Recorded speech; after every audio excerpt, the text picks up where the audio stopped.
بسم اللہ الرحمن الرحیم۔ دنیا میں آپ کہیں پہ بھی چلے جائیں، کسی بھی محکمے میں چلے جائیں، کسی بھی انسٹیٹیوشن میں چلے جائیں، کالج میں چلے جائیں، اسکول میں چلے جائیں،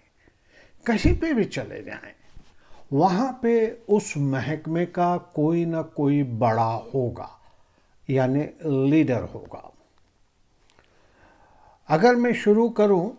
تو مثال کے طور پر اگر اسکول میں جاتا ہوں اور اسکول کی کریڈٹ اچھی بنتی ہے، یعنی لوگ اسکول کی تعریف کرتے ہیں، اسکول کے اساتذہ کی تعریف کرتے ہیں، تو اس کا مطلب یہ ہوتا ہے کہ اسکول کا جو پرنسپل ہے یا ہیڈ ماسٹر ہے وہ بہت اچھی طریقے سے اپنی ٹیچروں سے کام لیتا ہے اسٹوڈنٹ کو پڑھانے کے لیے۔ اسی طرح سے اگر آپ کالجز میں چلے جائیں تو وہاں پہ بھی آپ کو یہی تصور، یہی کانسیپٹ ملے گا، یا آپ کسی محکمے میں چلے جائیں تو اس محکمے کے اندر کوئی نہ کوئی بڑا ہوگا، لیڈر ہوگا، جس کے اوپر سارا دار و مدار ہوگا کہ وہ اس انسٹیٹیوشنز کو کیسے چلاتا ہے، وہ اسکول کو کیسے چلاتا ہے، سارا دار و مدار اس کے اوپر ہے۔ اگر لیڈر یعنی پرنسپل یا ہیڈ ماسٹر یا وزیر وہ اگر کمزور ہوئے اور وہ اپنی ڈیوٹی سر انجام نہیں دیتے یا نہیں دے سکتے یا غفلت میں زندگی گزارتے ہیں تو پھر ان کے محکمے کی بھی حالت ایسی ہی ہوگی، کیونکہ اگر جو لیڈر صحیح نہیں ہے تو پھر اس کا محکمہ بھی ایسا ہی ہوگا۔ تو آپ دیکھ سکتے ہیں کہ اگر کسی اسکول کی جو کریڈٹ ہے وہ بہت اچھی ہے، لوگ اس اسکول کی تعریف کرتے ہیں، اس کے ٹیچرز کی تعریف کرتے ہیں، اس کی پڑھائی کی تعریف کرتے ہیں، تو ڈائریکٹ یا انڈائریکٹلی اس کا کریڈٹ جو ہے وہ پرنسپل کو یا ہیڈ ماسٹر کو جاتا ہے، کہ جنہوں نے اپنے ٹیچروں سے بہت اچھا کام لے رہے ہیں، جو ٹیچروں سے ان کا جو مقصد ہے یعنی تعلیم دینا، اس کے اوپر زیادہ توجہ ہے، اس لیے وہ بچے کو بہت اچھے تعلیم دیتے ہیں۔ اور اسی طرح سے کسی انسٹیٹیوشنز میں چلے جائیں، کوئی انشورنس کمپنی میں چلے جائیں، کوئی بینک میں چلے جائیں یا کسی بھی بڑی انسٹیٹیوشن میں چلے جائیں تو وہاں پہ آپ کو ایک مینیجر ملے گا۔ اب مینیجر کا کام ہوتا ہے کہ جو اس کے ماتحت لوگ ہیں، جو اس کے انڈر میں کام کرتے ہیں، سب سے بہترین کام لیا جائے، اور وہ جو انسٹیٹیوشنز جس کے اندر وہ کام کر رہے ہیں، اگر مینیجر اچھا ہے اور وہ بہت ہی خوش اسلوبی سے اگر یہ کام کر رہا ہے یعنی اپنی ذمہ داری دے رہا ہے، تو پھر اس کا مطلب یہ ہے کہ وہ محکمہ زیادہ پاپولر ہوگا اور پھر وہ زیادہ بزنس کر سکے گا، لوگ اس کے پاس آئیں گے۔ آپ بینک میں چلے جائیے، بینک تو بہت سارے ہیں، لیکن آپ دیکھیں گے کہ جس کا مینیجر اچھا ہوگا، جو اپنے کسٹمر سے بھی اچھا بیہیو کرتا ہو اور جو اپنے اسٹاف سے بھی بہترین کام لیتا ہو جائز، تو ڈیفینیٹلی وہ برانچ ترقی کرے گی، وہ برانچ آگے بڑھے گی۔ اسی طرح سے آپ کوئی سی بھی انسٹیٹیوشنز لے لیجئے، سب دار و مدار اس کے لیڈر کے اوپر ہوتا ہے۔ اگر ہم بنیادی طور پر آگے بڑھیں یعنی بنیادی طور پر ہم دیکھیں تو ہمارا گھر 5، 7، 10 لوگوں کا ایک کنبہ بنتا ہے، ایک فیملی بنتی ہے۔ اب اس فیملی کے اندر ایک ہیڈ آف دا فیملی ہوتا ہے، چاہے وہ باپ ہو، باپ کی صورت میں ہو، چاہے وہ دادا کی صورت میں ہو، چاہے وہ کسی اور شکل میں ہو۔ لیکن اگر ہیڈ آف دا فیملی اچھا ہے تو وہ اپنے فیملی ممبرز سے اچھی طرح سے کام لے گا، اچھے مشورے دے گا، اور خود اس پہ عمل کرتے ہوئے آگے بڑھیں گے، اور فیملی کو اتنا اسٹرانگ کر دیا جائے گا، اتنا مضبوط کر دیا جائے گا کہ وہ کبھی بھی فیملی ٹوٹ نہیں سکتی، وہ فیملی کبھی بھی بروک نہیں ہو سکتی، اور وہ آگے بڑھتی ہے۔ تو اس میں سمجھ لیں کہ مینیجر کے طور پر یا ہیڈ آف دا فیملی کے طور پر باپ ہے۔ اب باپ کی ذمہ داری ہے کہ وہ بچوں سے کیسے سلوک کرتا ہے، اور گھر کے کچھ اصول بناتا ہے، اس پہ خود بھی عمل کرتا ہے اور بچوں کو بھی ترغیب دیتا ہے کہ اس پہ عمل کیا جائے۔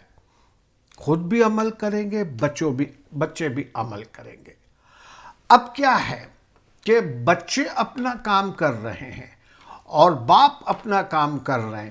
ہیڈ آف دا فیملی کی نسبت سے باپ جو ہے وہ سب پہ نظر رکھ رہا ہے کہ سب کے سب اچھا کام کر رہے ہیں کہ نہیں کر رہے ہیں۔ اور اس کے بعد جب لوگ اس فیملی کی تعریف کرتے ہیں، لوگ اس فیملی کے قریب آنے کی کوشش کرتے ہیں، لوگ ان کے رہنے سہنے کے طریقے کو بہت پسند کرتے ہیں، تو لوگ اس کے قریب آتے ہیں اور اس فیملی کی تعریفیں کرتے ہیں۔ تو اب اگر صحیح معنوں میں دیکھیں تو باپ وہ ساری کریڈٹ لے سکتا ہے، باپ وہ ساری کریڈٹ لے سکتا ہے، اور لوگ ساری کریڈٹ باپ کو دیں گے کہ باپ نے کتنا اچھے طریقے سے فیملی کو سنبھالا۔ لیکن اگر صحیح لیڈر ہے، صحیح باپ ہے، یعنی ایکچولی خود بھی انسان ہے، تو اس ناطے پہ اس کو ساری ذہنی یا سائیکالوجی سمجھتے ہوئے آگے بڑھتے ہیں۔ تو اب اس کے اندر مثال کے طور پر کریڈٹ آئی تو وہ کیا کرتا ہے، ایسا سمجھدار باپ کہ میرے بچے بہت اچھے ہیں، میرے بچے سب کہنا مانتے ہیں، میری بیوی بہت اچھی ہے جو سب کہنا مانتی ہے، اور حقیقت میں ہمارے گھر کی کامیابی کا راز میرے بیوی اور میرے بچوں کے اوپر ہے۔ اب آپ نے دیکھا کہ کریڈٹ آئی تو اس نے ساری کریڈٹ ان کو دے دی، اپنے بچوں کو کریڈٹ دے دی، اپنی شریک حیات کو کریڈٹ دے دی، اور اگر خدا نہ خواستہ کوئی خرابی ہو جائے، فیملی کو نقصان ہو جائے، فیملی کو اور کسی طرح سے یعنی مالی لحاظ سے یا صحت کے لحاظ سے یا اور کسی لحاظ سے نقصان ہو جائے، تو بہت سے خاندان میں باپ ایسے ہوتے ہیں یا لیڈر ایسا ہوتا ہے جو کہتے ہیں یہ میرے بچے ہیں نا، میرا کہنا نہیں مانتے ہیں، اور لو اب ہوئی نا تباہی، یا میری شریک حیات میرے کہنے پہ نہیں چلتی، لو اب ہوئی نا یہ تباہی۔ حقیقی لیڈر وہ ہوتا ہے جو زیادہ تر بلیم اپنے اوپر لے لیتا ہے اور اپنے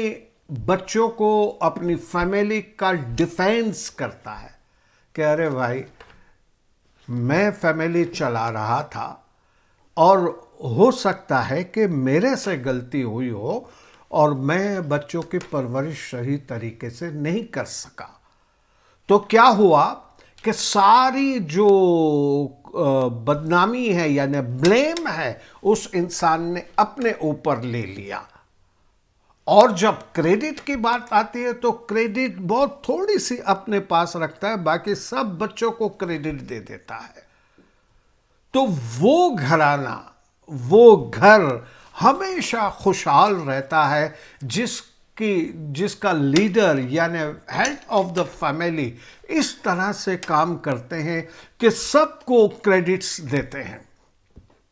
اور بلیم ہوتا ہے تو خود سنبھالتے ہیں اپنے آپ کو۔ اب اس کا دائرہ آپ بڑا کرتے چلے جائیں،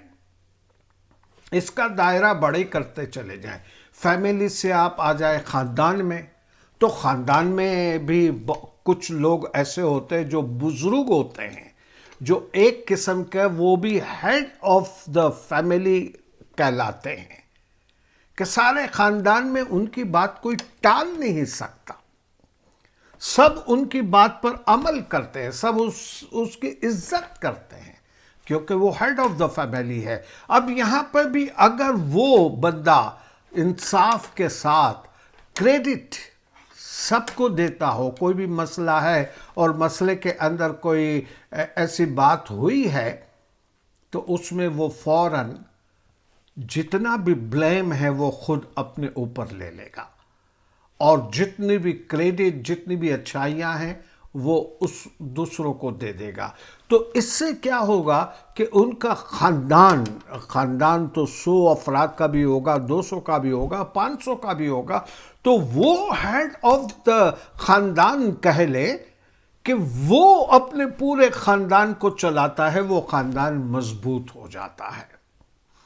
اور پھر آہستہ آہستہ آپ دیکھتے چلے جائیے، اسکولز لے لیجئے، کالجز میں لے لیجئے، انسٹیٹیوشنز میں لے لیجئے، سب جگہ اگر مینیجر، پرنسپل یا ہیڈ ماسٹر کریڈٹ کی جہاں بات آئے، تعریف کی جہاں بات آئے، تو وہ تعریف اپنے اسٹاف کو دے دیں، اسٹاف کو آگے کر دیں کہ بھئی یہ ان کی محنت کی وجہ سے ہوا ہے یا ان کی محنت کی وجہ سے ہوا ہے، اور اگر کوئی خرابی ہو گئی ہے تو سارا بلیم اپنے اوپر لے لے۔ یہ ہوتا ہے صحیح لیڈر، اور پھر اس کو براڈ وے میں آپ لیتے چلے جائیں اور آ جائیے ملک کی طرف۔ ملک کی طرف ایک کنٹری جس میں 18-20 کروڑ، 22 کروڑ، 25 کروڑ یا 5 کروڑ کم سے کم اتنے لوگ ہوتے ہیں، اس کا ایک وزیر اعظم ہوتا ہے، ایک بادشاہ ہوتا ہے، ایک صدر ہوتا ہے، یعنی ہیڈ آف دا کنٹری۔ اب اگر کنٹری ترقی نہیں کر رہی، محکمے آگے نہیں بڑھ رہے، تعلیم کا نظام خراب سے خراب تر ہوتا جا رہا ہے، رشوت کا نظام زیادہ سے زیادہ آگے بڑھتا جا رہا ہے، جہالت عروج پہ جا رہی ہے، تو آپ کس کو قصوروار کہیں گے؟ ظاہر ہے ہیڈ آف دا کنٹری، کیونکہ اس کے اندر صلاحیت نہیں ہے ان چیزوں کو چلانے کی۔ لیکن ایسے کنٹری کے اندر لوگ بڑے جو ہوتے ہیں، ہیڈ آف دا فیملی یا ہیڈ آف دا کنٹری، وہ کیا کرتے ہیں؟ وہ یہ کرتے ہیں کہ جہاں پر بھی بلیم آئے گا تو وہ پھر کبھی کسی کا بہانہ لگائیں گے، کبھی کسی کا بہانہ لگائیں گے، کبھی پچھلی حکومت کو قصوروار ٹھہرائیں گے، کبھی کچھ منسٹروں کو قصوروار کہلائیں گے، کہ کبھی محکمے کا قصوروار کہلائیں گے، یعنی وہ بلیم بانٹیں گے، سب کو بلیم بانٹیں گے۔ لیکن اگر سچا لیڈر ہے تو وہ بلیم سارا اپنے اوپر لے گا، اور حقیقت بھی یہی ہے کہ اگر خود صحیح نہیں ہے، بادشاہ اگر جو خود صحیح نہیں ہے تو اس کی رعایا تو اس سے 2 قدم آگے جائے گی۔ اگر بادشاہ ناانصافی کرتا ہے، اس کی رعایا میں آپ انصاف نہیں دیکھ سکو گے۔ اگر بادشاہ ظالم ہے تو ظلم کے میدان میں آپ اس کی رعایا کو کمتر نہیں پاؤ گے۔ اگر بادشاہ کی اپنی فیملی ایجوکیٹڈ نہیں ہے، پڑھی لکھی نہیں ہے، تو آپ اس کنٹری کے اندر لوگوں کو جاہل ہی پائیں گے، وہ ایجوکیٹڈ نہیں ہوں گے، وہ پڑھے لکھے نہیں ہوں گے۔ اس لیے جو ہیڈ آف دا فیملی ہے یا ہیڈ آف دا کنٹری ہے is a very very important aspect in our life۔ اب ہمارے پاس آئیڈیل، ہم کس کو آئیڈیل بنائیں؟ کون سا ایسا لیڈر ہے جس کو ہم آئیڈیل بنا سکتے ہیں؟ آج کی دنیا کے اندر آپ سارے جہاں پہ نظر ڈال لیں، آپ کو آئیڈیل کہیں نہیں ملے گا، کہیں نہیں ملے گا۔ لیکن آئیڈیل لیڈر کے لیے یعنی کوئی ایسی شخصیت ہو کہ جس کو سامنے رکھ کر ہم اپنی زندگی کے طریقے بنا سکتے ہیں، ہم اپنے ذہن کو اس کے مطابق چلا کر اپنی رعایا کو، اپنی پبلک کو، اپنے لوگوں کو اچھی راہ پہ گامزن کر سکتے ہیں۔ اور وہ کون سا لیڈر ہے آپ جانتے ہیں، سب جانتے ہیں۔ ایک ہی شخص، ایک ہی شخصیت رہتی دنیا تک شاید اس کے برابر کوئی نہیں ہوگی، اور وہ ہے حضور اکرم صلی اللہ علیہ وآلہ وسلم۔ لیڈر دیکھا ہے کبھی ان کے جیسا دنیا کے اندر؟ کبھی بھی نہیں، کبھی بھی نہیں۔ ایسا کبھی نہیں ہوا کہ خود پیٹ بھر کے کھا رہے ہوں اور ان کے چاہنے والے، ان کے ماننے والے بھوکے سو رہے ہوں۔ ایسا کبھی ان کی زندگی میں نہیں ہوا۔ خود بڑے بڑے محلوں میں رہتے ہوں اور غریب کے پاس جھونپڑی بھی نہیں ہے، وہ کبھی بھی نہیں ہونے دیتے۔ جیسے اپنے لوگ ہیں اسی طرح سے خود اپنی زندگی گزارتے ہیں۔ کتنی سادہ زندگی، کھانے میں بھی کتنی سادگی، پہننے میں کتنی سادگی، اور جہاں مساوات کی بات آئے تو وہاں پہ ان کی نظر میں چھوٹا یعنی غریب سے غریب آدمی اور امیر سے امیر آدمی، ان کی نظروں میں سب برابر ہیں، سب برابر ہیں۔ ان کی نظروں میں نہ کوئی اعلیٰ ہے نہ کوئی بدتر ہے، وہ سب کے سب ایک ہی لیول کے ہیں۔ جیسے لوگ بتاتے ہیں کہ جب حضور اکرم آخری حج کر کے واپس آ رہے تھے، غدیر خم کے میدان میں جو ارشاد فرمایا تھا، تب کیا فرمایا تھا؟ بہت سی باتیں، یعنی حضرت علی کے متعلق من کنتم مولاہ فہذا علی مولا، لیکن سب سے جو اہم ترین بات تھی وہ یہ تھی کہ حضور اکرم صلی اللہ علیہ وآلہ وسلم نے فرمایا کہ میری امت میں نہ کالے کو گورے پر، نہ گورے کو کالے پر، نہ امیر کو غریب پر، نہ غریب کو امیر پر، کسی کو کوئی فوقیت نہیں ہے سوائے یہ کہ وہ